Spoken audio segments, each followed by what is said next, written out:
Hello, everyone. This is New World Geopolitics coming to you with a long overdue Ukraine update. This is going to be a bit of everything. I'm going to talk about some of the recent geopolitical updates, as well as a brief overview of the front lines and the frontline changes through the last year. So, before I get started, I do apologize. There's something wrong with my mic. It's I've actually recorded this video once or twice in the past few weeks, but it ended up being too long, and when I was listening back to it, I noticed that there was some kind of electronic echo.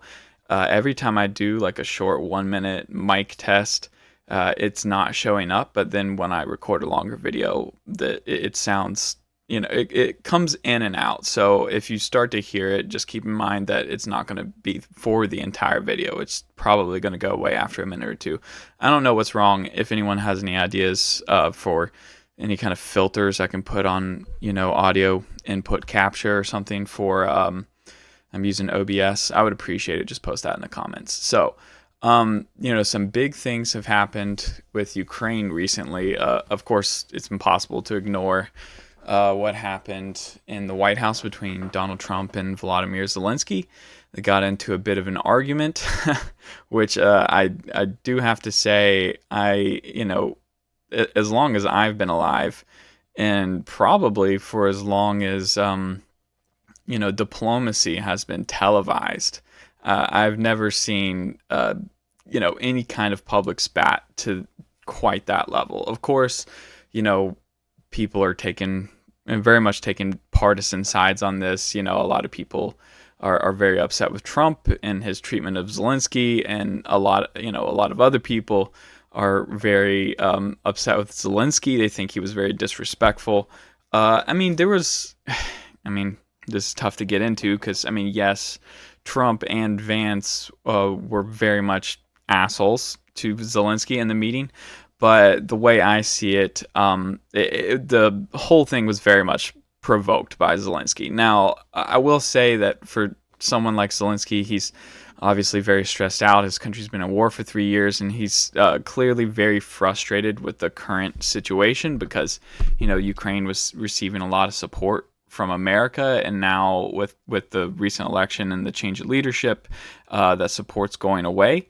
And, there's definitely something to be frustrated about there, and there's certainly a language barrier between the two. And honestly, I think the initial when the argument got really bad, when Trump chimed into it, that I do believe was provoked by a failure to understand the language, and I don't think Zelensky really understood what he was saying, and afterward tried to correct himself. To be specific, I could play the whole thing, but I'm sure everyone's seen it a million times. But they sat there for 40 minutes and answered questions from reporters, and clearly Zelensky wasn't happy with the situation, but it really wasn't an argument. It was just Trump and Vance stating their position and what they wanted to happen, and it was Zelensky stating his position and what he wanted to happen, which is typically, how this kind of works. Because if you're going to have some kind of argument or debate, you don't do it in front of the media, right? And that's, something that Vance brought up. But Zelensky essentially challenges Vance's view of the war. Vance made some claims about, what was going on that Zelensky was then claiming was untrue. Essentially, he's calling, the vice president of the United States a liar, which is okay until the fact that he actually addressed him as JD instead of Mr. Vice President. Clear sign of disrespect, which I'm not sure if that comes from really like Zelensky's inexperience in politics. And I mean that, yes, he has been the president of Ukraine for 5 years now or 6 years now. But he wasn't a politician before he became that. And, in all these diplomatic meetings over the last, 3 or 4 years, he's really had his hand held and has been propped up by all the Western politicians and media, right? And I'm not saying that to get after Zelensky. I mean, that's what they've been doing. They've been doing their best to make him look good. They've been giving him a lot of leeway when he's made some of these mistakes and some of the things he said that a lot of people have had a problem with. Western politicians have ignored a lot of that largely, but that's not who Trump is. That's not who JD Vance is.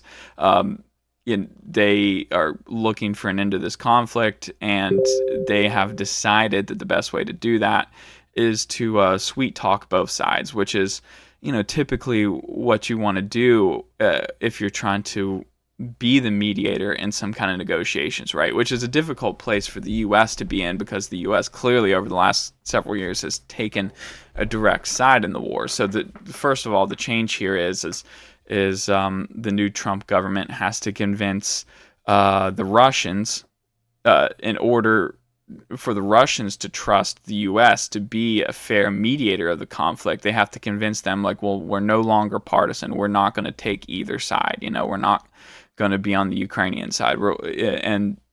So that's the first step, right?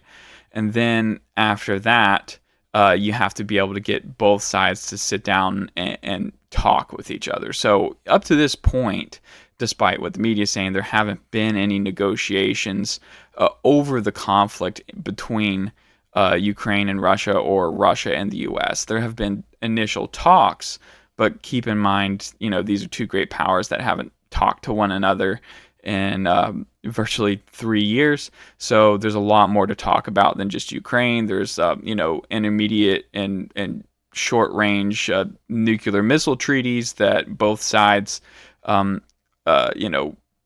might want to get done. There's a lot of different things here. So, anyways, that's a bit of a getting in the weeds there. But getting back to the White House, so Zelensky challenges Vance. Vance makes the comment that this isn't the type of thing to mediate right here in front of the media. And then Zelensky wants to keep going. Vance lets him. He then implies that if the U.S. doesn't continue its support of Ukraine, then it will feel the same thing that Ukraine's feeling. It will feel, what the Russians are doing, which is the implied threat to the United States. So essentially, in the Oval Office, in front of the president, who is charged with, protecting the American people, he is saying that president's policies are going to result to harm of the American people. And some might even take that as far as Zelensky's implying a Russian invasion of the mainland United States. And this is where Trump jumps in and absolutely starts going off. Zelensky then tries to correct himself and says, well, you will feel pressure. At that point, it's the damage has already been done. It can be, at least with that statement, it could have been somewhat mitigated had Zelensky not continued to try and talk over Trump, which is also, the second or the third, I guess the third big disrespectful thing that happened there. So, first you have calling the vice president by his first name and not Mr. Vice President. Then you have, an implied threat to the United States within the Oval Office should the U.S. policy continue its course. And then you have the continuous interrupting of the president. Now, a lot of people are saying, like, well, oh, that's like childish or whatever, like when two people are in an argument, like what really matters is like who's right or whatever. And it's like, this isn't the street, like this isn't like some,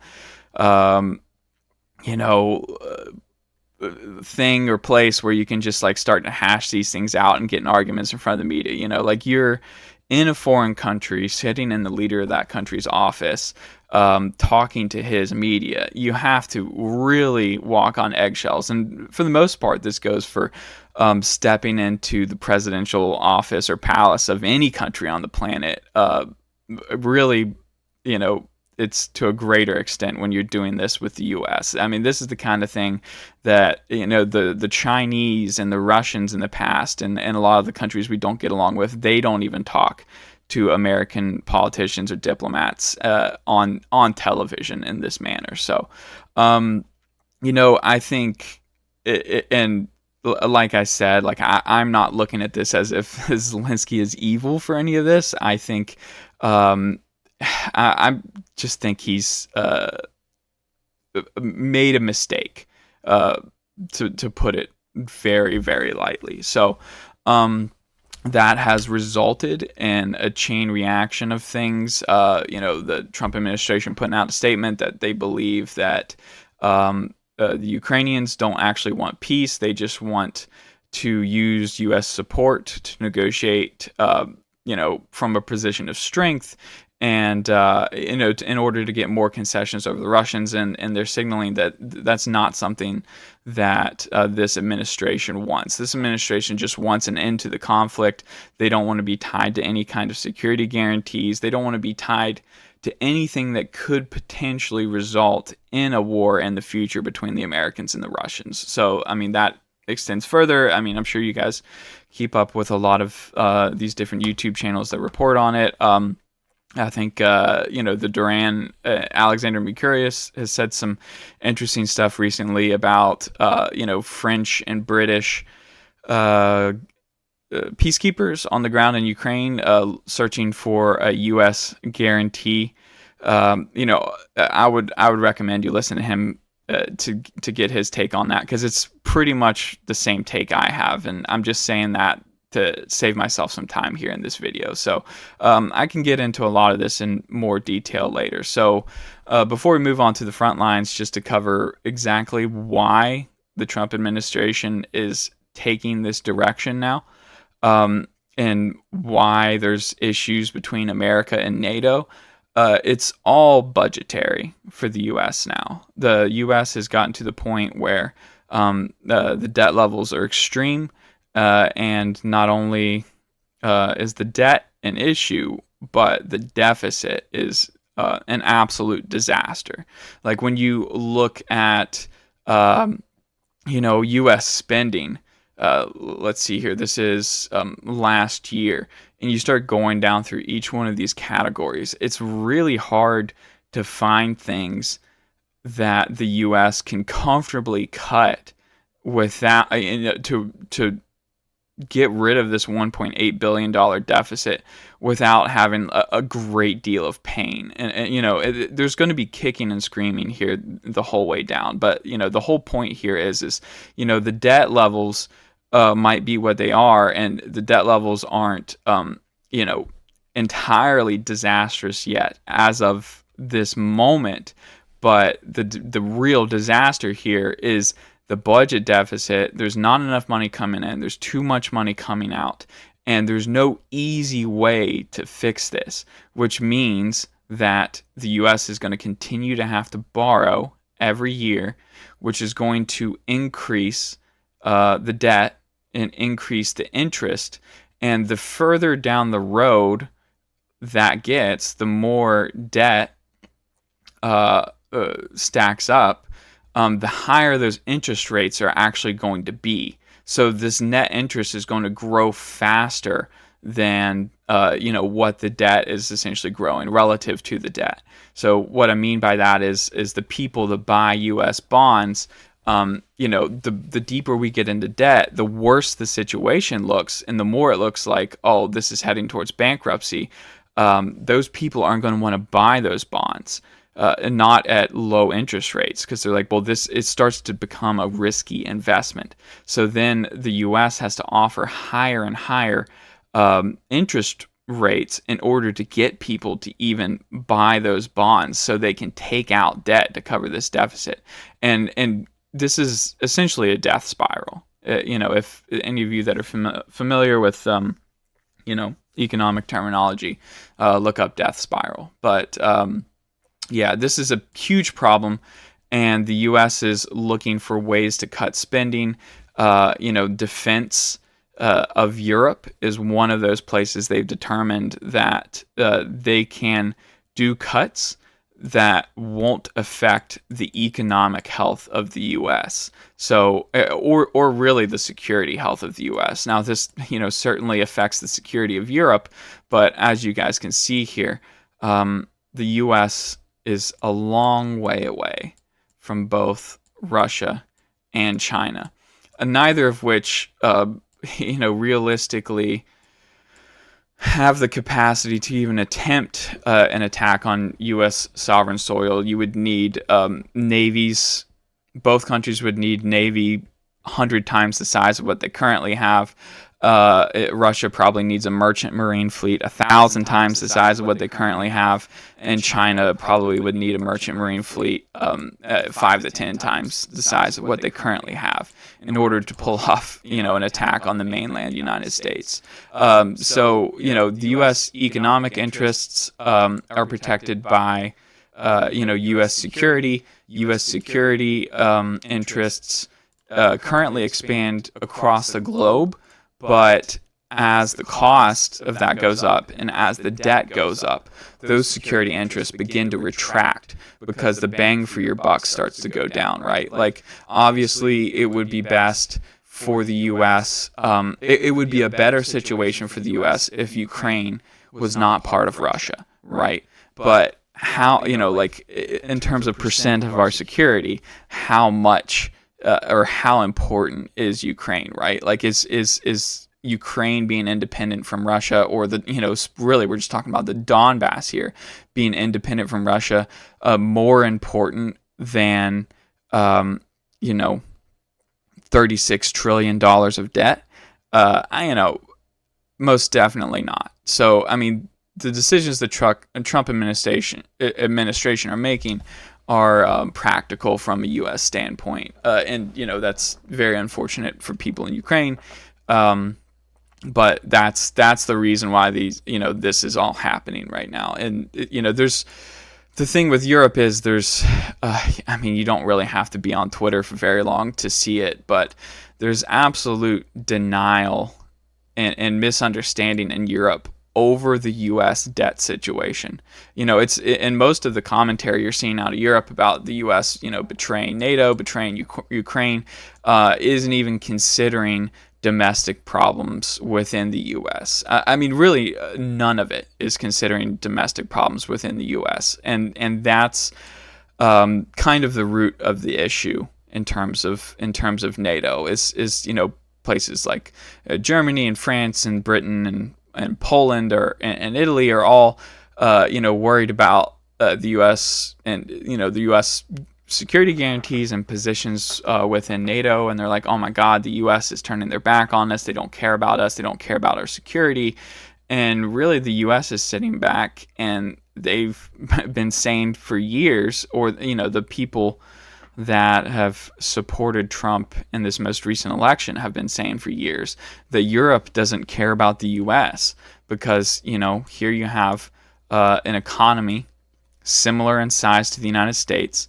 Population in the EU is 400 million people, and they're asking the U.S. to finance and guarantee security for Europe.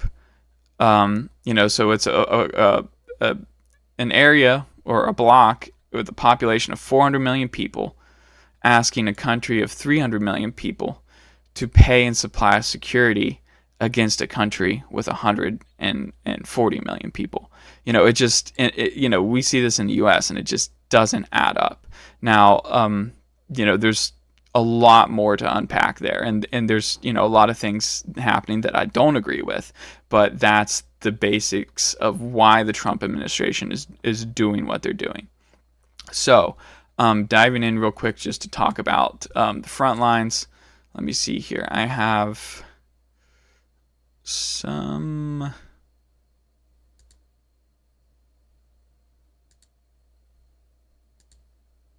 Okay, there we go. Some things we're missing there. I'm going to start with Suja. The main thing, of course, a lot of you guys, have been keeping up with things throughout the year. I have as well. Really, the only thing I haven't been doing is posting. But just a quick recap on what's going on in Suja. The Ukrainians made an advance here. to put pressure on this area right here.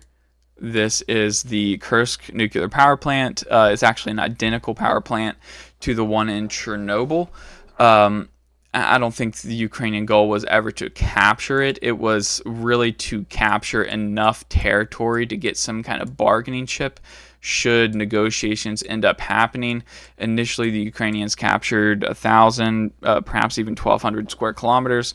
That has now been reduced to under 400 square kilometers. Not only that, but the Russians have been on the advance here and are now starting to attack down into the Sumy Oblast itself in order to cut the Ukrainian supply line that runs into Suja. So currently, the situation here is not looking too great for the Ukrainians, but they are still pumping resources into this and they are still holding on.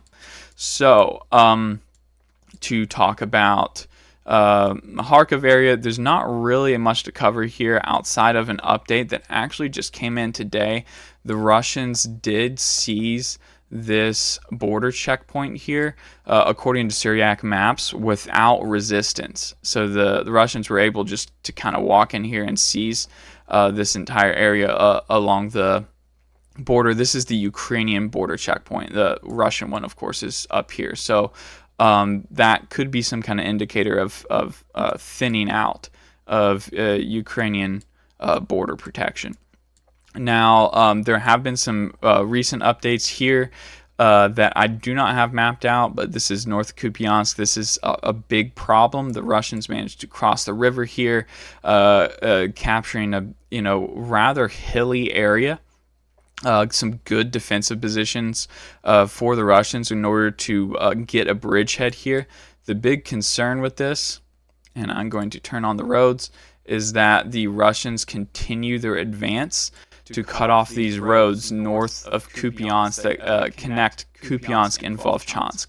And then at that point, there is a significant risk of Russian incursion across the Kharkiv border and these areas, essentially trying to reenact or recapture all the territory lost here during the Ukrainian 2023 fall Kharkiv offensive. So, Russia's looking to take this entire chunk of territory here. So we'll see how that goes. Currently, the Ukrainians have mustered some forces and they are counterattacking, potentially, reaching as far into as this town of Zapadny. No word on whether they've captured it or not, but there is Ukrainian pressure here now. South of that, the Russians captured significant territory and reached the Oskil River south of Kupiansk. The Russians have been pushing towards Torske and Liman for some time now, actually achieving a bridgehead and capturing most of these lakes here around Terny and Yampovivka. So they now have a bridgehead across the Seversky Donetsk River. Moving further to the south, these are the gains throughout the year in the Seversk area. This is one of the more successful areas of defense for the Ukrainian army. Allegedly, the Russians have sacked several district or regional commanders here that were in charge of this assault. Lately, there have been some developments in the area of Bielogorivka, some kind of forested area, perhaps here, that had some good defensive positions was captured by the Russians, which could speed up any kind of Russian offensive towards Seversk, should the Russians even attempt that soon. Now, as far as Chasiv Yar goes, this is another area where the Ukrainians have actually been somewhat successful on the defense.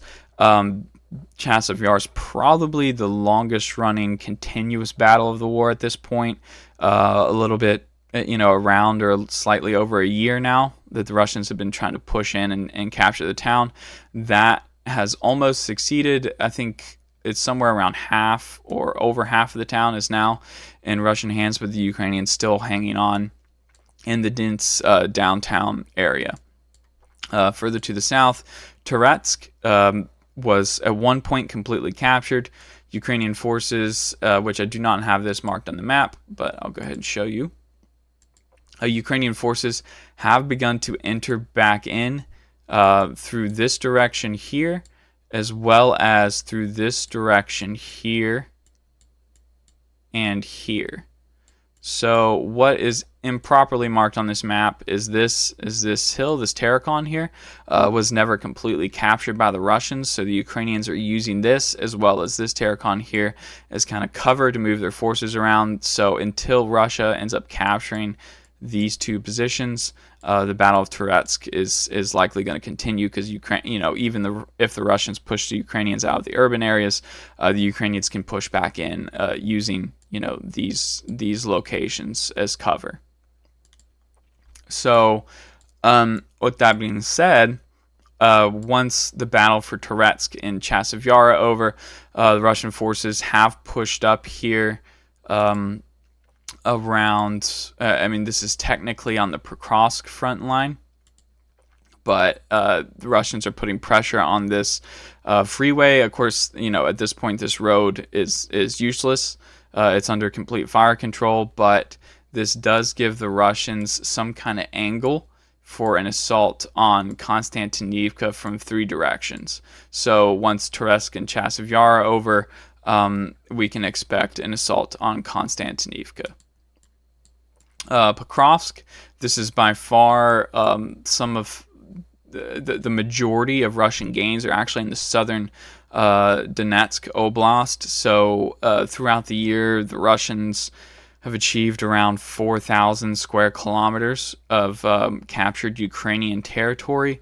Well over 2,000 of that is actually south of Pokrovsk and in the area around Velika Novosilka and Vuhledar. So Pokrovsk in a semi-encirclement.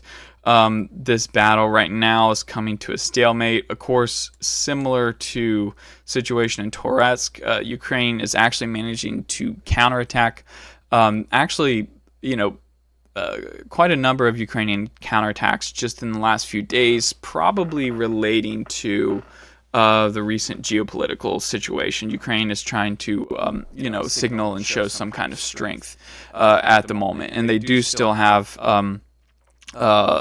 American and European weapons in their stockpiles as well. So, the cutoff of U.S. aid is probably not, in terms of U.S. Hardware. Whether it's heavy equipment or small arms, that's probably not going to be felt for a month or two. Now, intelligence sharing being cut off is going to be felt more or less immediately. But at the moment, Pokrovsk situation probably isn't going to change. I expect if the Russians do capture Pokrovsk or do start an assault on the city, they will try to develop more in this direction first in order to secure this flank, because the Ukrainians have had... what is going on?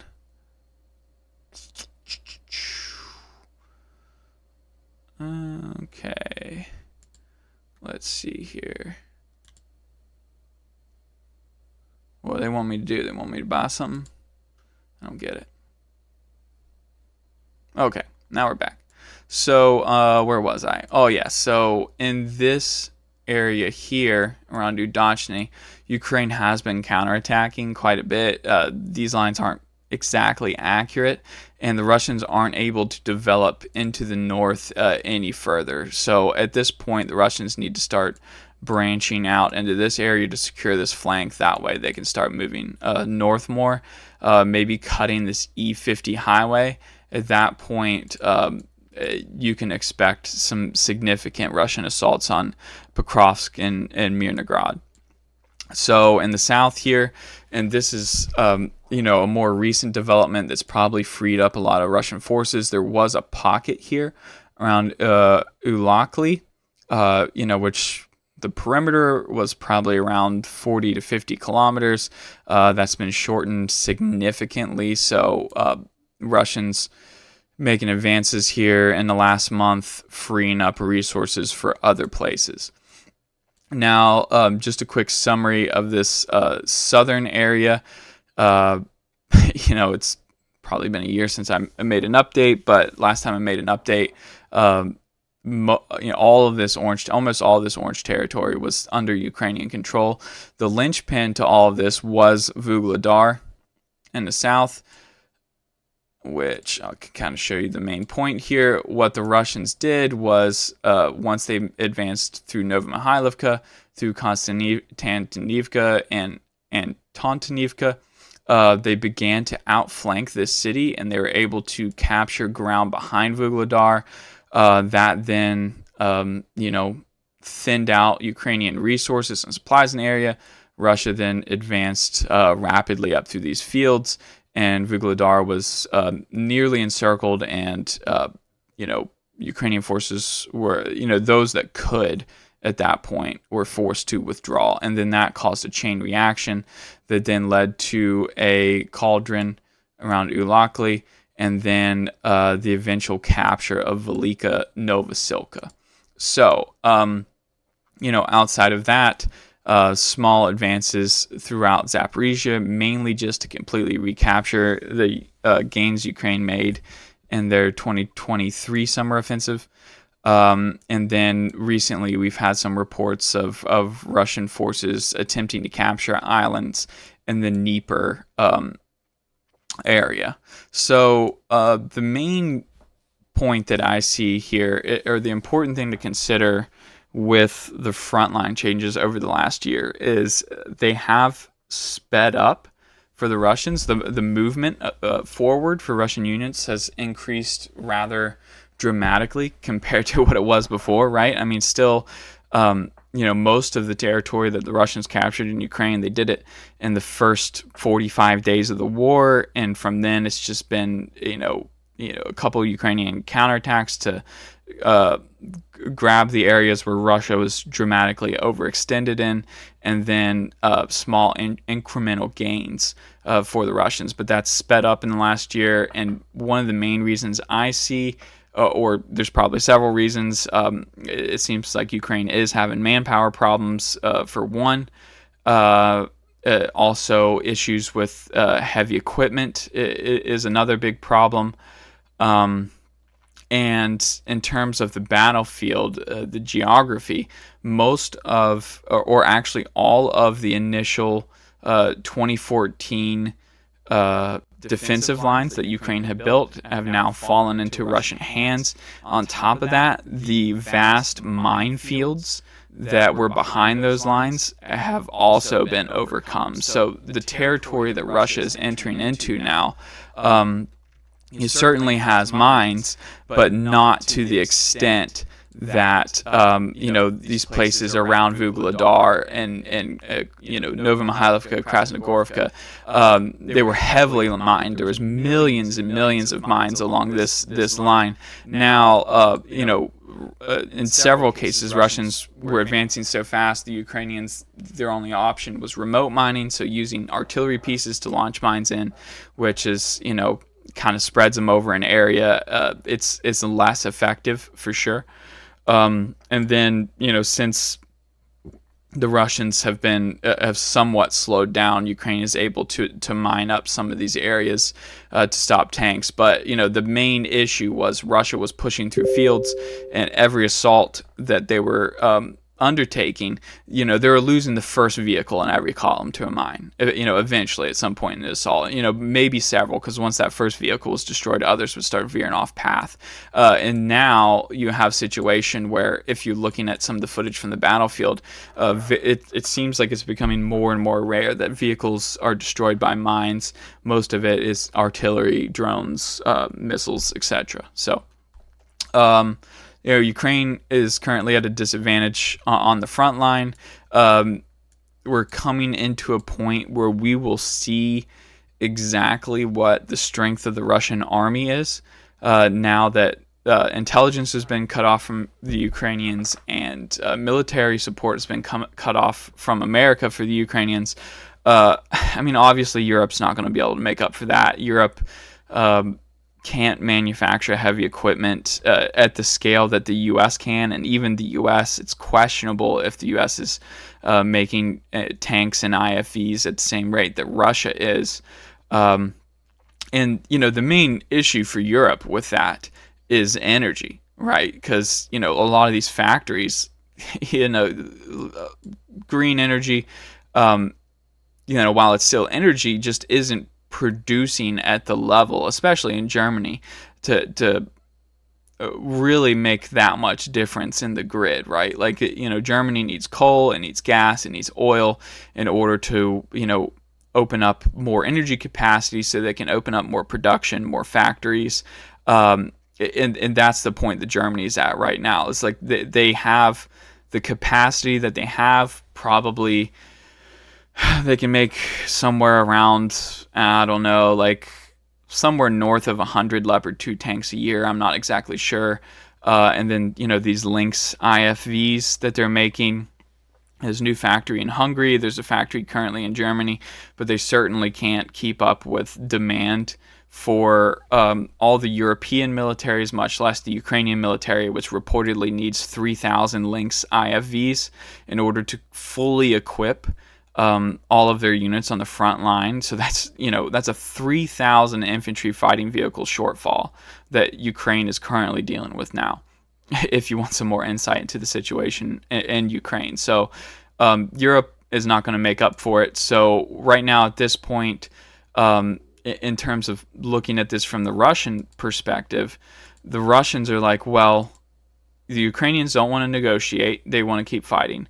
And the Americans, wanted to negotiate, but, they're not going to participate if Ukraine's not going to participate, obviously. So if Russia was holding anything back, if they had any reservations, like, if you follow Russian political statements, made by either Putin or their foreign, Lavrov or whoever, the Russians claim that, the whole this is a special military operation. And Russia, from their own wording, doesn't see themselves, and they haven't declared war on Ukraine. So they're implying that they're only using a portion of their capabilities in this war, right? That's the implication. I'm not saying that's true, obviously, but that's the implication. So now Russia is entering into a point where, they have most of the territory that they want, and they claim that they have more resources to bear should they choose to bear them.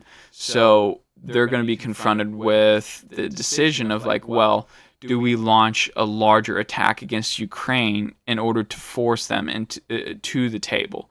So, the possibility that Russia has, some large force of, first and second and third tier units that are capable of making a breakthrough on the front line, whether such a force exists or not, we're starting to enter into a phase where we'll see if that's a reality, I guess, is a good way to put that. Because if there was ever a time for Russia to attempt, breakthrough tactics similar to what was done in the first 45 days of the war, where Russia is not focused on capturing,